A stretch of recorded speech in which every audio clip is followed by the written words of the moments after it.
Good morning, children. How are you? I hope you all are fine.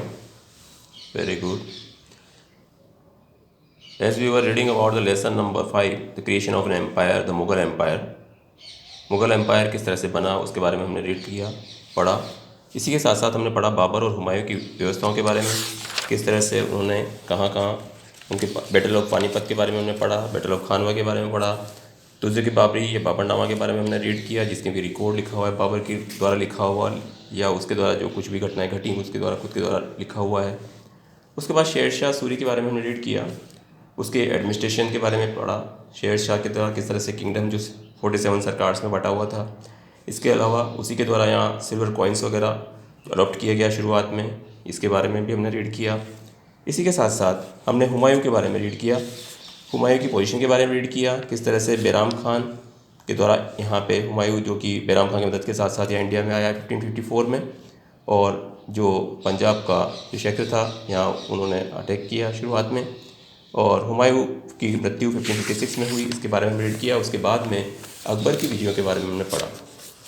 Akbar की conquest के बारे के साथ ही हम देखते हैं किस प्रकार से अकबर के द्वारा जो अलग अलग घटनाएं घटी उसमें उसके द्वारा शांति और व्यवस्था का कायम करने का पूरा प्रयास इसके द्वारा किया गया, पीस एंड ऑर्डर कायम किया गया।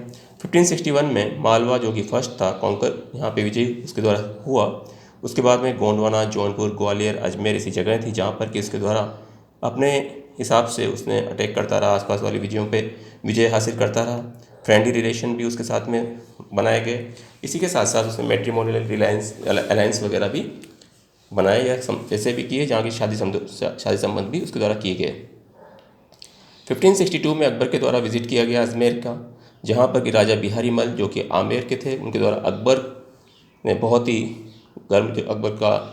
गर्मजोशी से स्वागत किया गया। इसी के साथ साथ उनकी लड़की जोधाबाई थी, उनकी भी शादी उसके साथ की गई।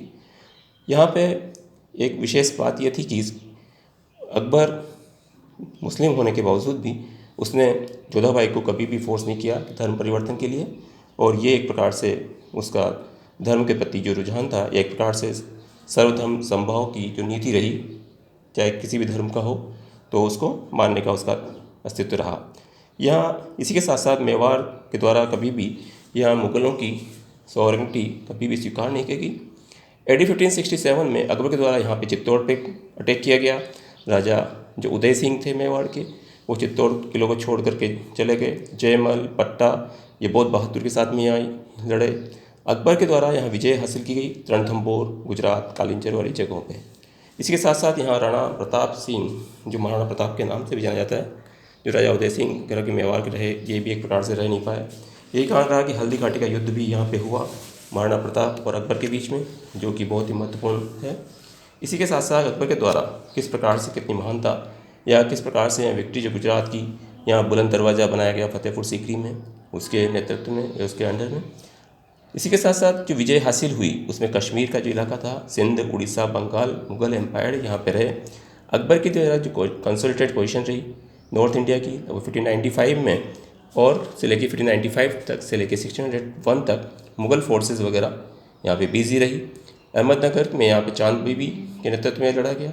1601 में आसिरगढ़ जो कि एक वेरी स्ट्रॉन्ग फोर्ट था खानदेश का, एक वहाँ कैप्चर किया गया, कब्जा किया गया मुग़लों के द्वारा। अकबर के द्वारा 3 प्रोविंसेस यहाँ बनाए गए डेक्कन में, जिसमें बेरार, अहमदनगर और खानदेश रहे। उसके बाद एडमिनिस्ट्रेशन के बारे में बताया गया, अकबर का एडमिनिस्ट्रेशन किस प्रकार का था। एक्चुअल में अकबर का जो एडमिनिस्ट्रेशन था वो बहुत ही अच्छा मुग़लों के टाइम के अच्छे व्यवस्था के हिसाब से जाना जाता था। उसमें यहाँ पे सारी व्यवस्थाएं देखी गई। वहाँ 2 मेन पिलर्स जो मुग़ल एडमिनिस्ट्रेशन के रहे, उसमें एब्सोल्यूट अथॉरिटी रही एम्परर की। इसी के साथ साथ स्ट्रेंथ जो आर्मी की थी उसके ऊपर विशेष ध्यान दिया गया। एडमिनिस्ट्रेशन में ये भी देखा गया किस प्रकार से ऑफिशियल्स डायरेक्टली अपॉइंट किए जाते थे एम्परर के द्वारा। 2 मोस्ट इंपॉर्टेंट मिनिस्टर्स जो थे उसमें वज़ीर और मीर बख्शी होते थे। राजा टोडरमल जो कि फेमस वज़ीर होते थे अकबर के, जाने जाते थे। उसके साथ ही सदूर जो कि चीफ एडवाइज़र के नाम से जाना जाता था। और इसी के साथ साथ वहाँ पे अलग अलग रैंक के ऑफिसर्स वगैरह होते थे। यहाँ पे मीर बख्शी जो कि पेमास्टर कहलाता था उस टाइम पे। इसी के साथ यहाँ पे हम देखते हैं कि मिलिट्री अफेयर्स वगैरह देखने का काम एडमिनिस्ट्रेशन के हिसाब से आर्मी का काम वो देखने का काम उसके द्वारा किया जाता था। काजी जो कि ऑफिसर इंचार्ज हुआ करता था जुडिशल डिपार्टमेंट का। एडमिनिस्ट्रेशन जो अकबर का था डिवाइड किए हुए थे दो पार्ट्स में, एक सेंट्रल एडमिनिस्ट्रेशन और दूसरा प्रोविंशियल एडमिनिस्ट्रेशन। यहाँ सारा एम्पायर जो डिवाइड किया गया था 15 सूबाज में, और सूबाज के नेतृत्व के हिसाब से जो हर सूबे जो गवर्नर वहाँ के अपॉइंट किए गए थे उसको सूबेदार के नाम से जाना जाता था। अधिकतर जो यहाँ पे पोस्ट थी वो ट्रांसफरेबल थी। यहाँ दीवान जो कि इंचार्ज होता था कलेक्शन के लिए लैंड रेवेन्यू का, सूबा जो कि फर्दर सब डिवाइड किया गया अलग अलग सरकारों में, और हर सरकार जो कि परगनाओं में डिवाइड की हुई थी। बड़ी संख्या में विलेजेस वगैरह हुआ करते थे, हर परगना जो कि एक प्रकार से ये चेंज जो फौजदार या असिस्ट करते थे सूबेदार वगैरह। बड़ी संख्या में यहाँ अबुल फजल जो कि आइन अकबरी जिनके द्वारा लिखी गई एक मेन ड्यूटी थी फौजदार की, जो कि उसने किस तरह से रिवोल्ट विद्रोह क्रश किया इसके बारे में बताया गया। या वहाँ पे जो बुराइयाँ थी, चोर उचक्के थे या डकैत थे, उनको किस प्रकार से उन्होंने उनकी डर कम किया। यहाँ तक कि विलेज जो चार्ज में रखा था मुकद्दम या पटवारी और चौकीदार के नेतृत्व में रहा करता था। एडमिनिस्ट्रेशन की व्यवस्था जो प्रोविंसेस की थी यहाँ सेंट्रल गवर्नमेंट के हिसाब से रखी जाती थी। Now मनसबदारी system. मनसबदारी सिस्टम में यहाँ पे हर ऑफिसर जो नोबल था, मनसब या रैंक हुआ करती थी उसकी। मनसब का मतलब होता था कि रैंक 10, 20, 50 या 100 जो भी उसमें मनसब में हाथी घोड़े या एक प्रकार से पैदल सैनिक वगैरह सारे हुआ करते थे उसके नेतृत्व में। यहाँ पे इसमें एक मनसब की हाईएस्ट मनसब जो था 5000 तक का हो सकता था, और ये प्राइस यहाँ पे प्रिंसेस और हायर नंबर्स वगैरह उनके अपॉइंट किए जाते थे। तो मनसबदार इस प्रकार से ट्रांसफ़र किए जाते थे एक डिस्ट्रिक्ट से दूसरे में, उनके द्वारा फिक्स सैलरी वगैरह दी जाती थी। मनसबदार के द्वारा मेंटेन किया जाता था आर्मी के हिसाब से रैंक जो मनसब को दी जाती थी। यहाँ 33 ग्रेड्स इसमें थे मनसबदार के, और इसी के साथ साथ अलग अलग डिफरेंसेस यहाँ पे देखने को मिल सकते हैं 10 से लेकर 10,000 तक, क्योंकि ये अकबर के शासनकाल का टाइम रहा। इसी के साथ साथ यहाँ पे अकबर के द्वारा मेंटेन की जाती थी रेगुलर स्टैंडिंग आर्मी, हमेशा तैयार रहती थी लड़ाई झगड़े करने के लिए। इसी के साथ साथ यहाँ पे कोई जागीरदार वगैरह नहीं था, लेकिन कुछ असाइंड किया हुआ था जो जागीरों के नाम से उनके जाने जाते थे। उसका एग्रीरियन सिस्टम जो जब्ती सिस्टम भी था, लैंड रेवेन्यू जो चीफ सोर्स था इनकम का, क्योंकि हर स्टेट राज्य वगैरह जो होता था उसका मुख्य उद्देश्य ये था किस प्रकार से अधिक टैक्स वगैरह वहाँ लिए जा सकें। ये सारी बातें इसमें हैं। इसी के साथ साथ जो मेन रेवेन्यू मिनिस्टर्स वगैरह हुआ करते थे, राजा टोडरमल इसमें मेन इंपॉर्टेंस रखने वाले थे, जो कि महत्वपूर्ण पद इनको दिया हुआ था। इसी के साथ साथ शेर शाह सूरी के टाइम से जो सुधार कार्य हुए उसके साथ साथ ये भी चलते रहे। अकबर के द्वारा जो इंट्रोड्यूस किया गया उसमें कई रिफॉर्म्स हुए। उसमें जैसे रेवेन्यू डिपार्टमेंट में first of all the land was measured into bigha, land को बीघा में नापने का काम शुरुआत में वहीं से हुआ। बेम्बू जरीब्स वगैरह रखे जाते थे, उनका नापने के यंत्र हुआ या एक प्रकार से उनके साधन हुआ करते थे, जैसे अभी हमारे यहाँ पे स्केल होता है, मीटर होता है, मेजरमेंट होता है, उसी तरह से उनको रखा जाता था। सारे जो कल्टिवेटेड लैंड थे, जो खेती की जाती थी, वो सब एक प्रकार से यहाँ पे ध्यान रखने वाली बात थी कि यहाँ पे जो क्लासीफाई किया होता है 4 डिविजन्स में। 4 डिविजन्स कौन कौन से थे? ये थे पोलाजी, पार्वती, चाचर एंड बंजर। अलग अलग तरह की भूमि वगैरह हुआ करती थी, उसके अकॉर्डिंगली उसमें वो उसकी भूमि से कर वगैरह वसूल किया जाता था। टोटल जो प्रोड्यूस होता था, उत्पादन जितना भी हुआ करता था, वो सब एक प्रकार से बीघा के हिसाब से, और जो उसको कैलकुलेशन करके उस टैक्स वगैरह उसी के हिसाब से फिक्स किए जाते थे। शेयर जो स्टेट का था वो फिक्स होता था 1/3 टोटल उत्पादन जितना भी होता था, खेती वगैरह जितनी भी हुआ करती थी। कल्टीवेटर्स जो खेती करने वाले लोग थे उनको अलाउ किया जाता था कि लैंड रेवेन्यू वगैरह कैश में या अपनी तरह से हिसाब से वो प्रेफर करते थे कैश पेमेंट के आधार पे। विशेष रूप से जो कैश या जो कि यहाँ पेरिशेबल आर्टिकल्स के रूप में, सामानों के रूप में भी वो प्राइस के हिसाब से उसको डिसाइड करके और उसमें टैक्स दिया जाता था। एवरेज जो लास्ट 10 ईयर्स का रखा जाता था, जो प्राइजेज वगैरह जो ली जाती थी, जो टैक्स लिया जाता था। बंजर भूमि जो कि एक प्रकार से कल्टीवेशन के हिसाब से लोन्स वगैरह कुछ जो फेमाइंस वगैरह आ गई, कभी कोई बाढ़ आ गई, कभी कोई जैसे तूफान आ गया, कभी कोई सूखा पड़ गया, फसल नहीं हो पाई, तो उस कंडीशन में वहाँ पे उसको लोन माफ़ करने का या बीज वगैरह माफ़ करने का या और कुछ और दूसरी भुगतान करने की व्यवस्था भी यहाँ पे दी जाती थी। यहाँ पे रेवेन्यू कलेक्शन वगैरह जो था एक प्रकार से फ्रेंडली रहा, मित्रतापूर्ण रहा, ये नहीं कि फोर्सली उसको की जाए, और बाद में ये एक प्रकार से सक्सेसफुल बना, क्योंकि ये एक प्रकार से डिसेनियल पोजीशन में था। ये रेवेन्यू सिस्टम राजा टोडरमल के द्वारा अपनाया गया था, जो कि जब्ती सिस्टम के नाम से भी जाना गया। परिणाम में देखा गया कि मेजर्स जो थे रेवेन्यू के स्टेट ग्रेड ये काफ़ी बड़े, और जो कल्टीवेटर्स थे, किसान थे, एक प्रकार से बेटर पोजीशन में पहुँचे। तो ये स्थिति यहाँ पे थी। इसके बारे में आप जब रीड करेंगे तो अपना इसको थोड़ा सा स्टडी करोगे, ध्यान रखोगे। इसके बाद जहांगीर के बारे में, अकबर की मृत्यु के बाद में 1605 में जब उसका नसरुद्दीन सलीम उसका लड़का था, जो उत्तराधिकारी के रूप में जाना गया। सलीम जो कि यहाँ पे 6 ईयर्स ओल्ड था उस टाइम पे और सिंहासन पे बैठा।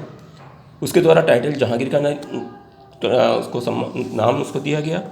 न्यू रूलर जो मेवाड़ का रहा राणा अमर सिंह, जो कि इस टाइम पे उसके फादर राणा प्रताप, और उसके द्वारा सबमिट किया गया मुगलों में। इसी के साथ साथ जहांगीर का जो इलाका था, अभियान जो चलाया गया, राणा जो उसको हराया गया यहाँ पे 1614 में, लेकिन एक प्रकार से उनको रिफ्यूज किया जहांगीर के द्वारा। इस प्रकार से विद्रोह वगैरह जो हुआ अकबर के टाइम से, तो ये एक प्रकार से लिबरल टर्म्स वगैरह भी देखी गई।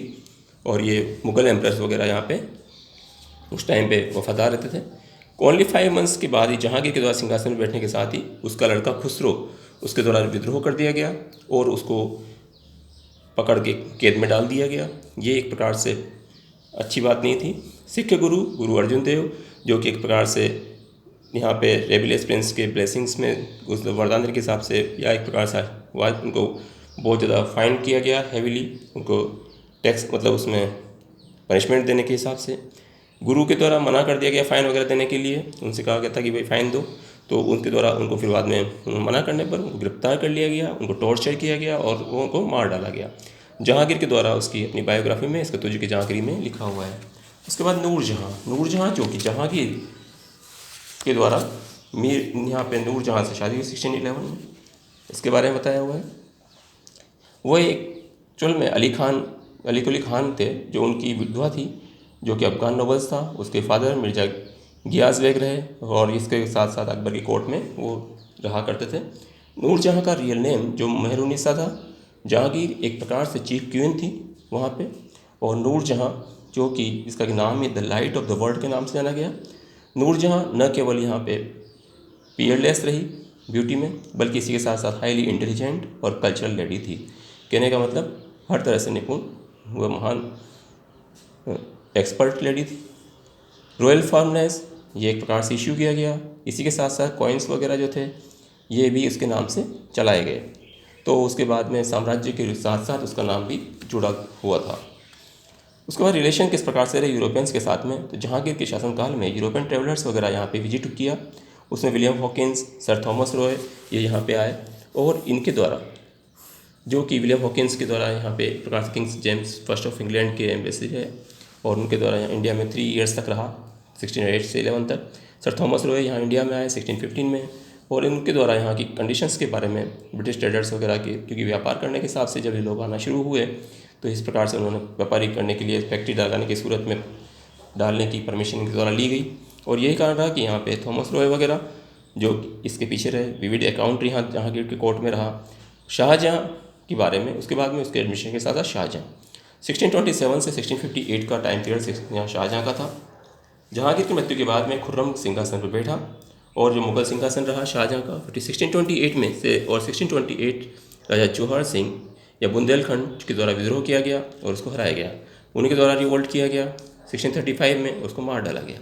यही रहा कि यहाँ 3 मेजर स्टेट्स जो डेक्कन के थे, अहमदनगर, बीसापुर, गोलकुंडा, ये जो थे ये स्टेट्स ये एक प्रकार से बहुत बुरी परेशानी पैदा करते थे, और ये एक प्रकार से मुगल एम्पायर को ख़त्म करने के उद्देश्य से रहे। प्रिंस औरंगज़ेब जो कि एक प्रकार से सूबेदार था, वायसराय था डेक्कन का। शाहजहाँ के द्वारा यहाँ पे बहुत परेशानी देखते हुए पोर्तुगीज़ एक प्रकार से, क्योंकि यहाँ पर रहे पोर्तुगीज़ के द्वारा बार बार यहाँ क्योंकि इंटरफेयर बाहर का रहा, ये रहा कि डकैत वगैरह लूटपाट वगैरह भी हुआ करती थी। मुगल आर्मीज़ वगैरह के द्वारा यहाँ पे क्लियर किया गया एक हुगली वाले इलाके में। तो शाहजहाँ के रिलेशंस इंग्लिशों के साथ में या तालमेल बिठाने वाले कॉर्डियल रहे। कई फॉरेन ट्रेवलर्स इसमें शामिल हुए, जिसमें फ्रेंच जैसे बर्नियर, ट्रेवेनियर वगैरह भी रहे। शाहजहाँ के शासनकाल में जो कि इस बात को रिमेंबर किया जाता है कि इस प्रकार से कई बिल्डिंग्स वगैरह, फाइन आर्किटेक्चरल पोजीशन यहाँ देखी गई, कई एक्टिविटीज़ यहाँ पे हुई, और उसके द्वारा यहाँ हम आगे पढ़ेंगे। इसके बाद औरंगज़ेब एक प्रकार से जो जनरल प्रैक्टिस इसकी रही, ये बहुत ही ये औरंगजेब के द्वारा जो युद्ध लड़े गए उसका ये among the sons of Shahjahan in AD 1658 Aurangzeb was successful and ascended the throne in 1658। Aurangzeb जो लड़ाई झगड़ा करने में माहिर था, बदमाश था, या कुछ भी मतलब उस टाइम का अच्छा दादागिरी करने वाला था, तो वो लड़ झगड़ के और राजा का पद उसने पा लिया। तो ऑपरेसिव रिलीजियस पॉलिसी वगैरह औरंगजेब की थी।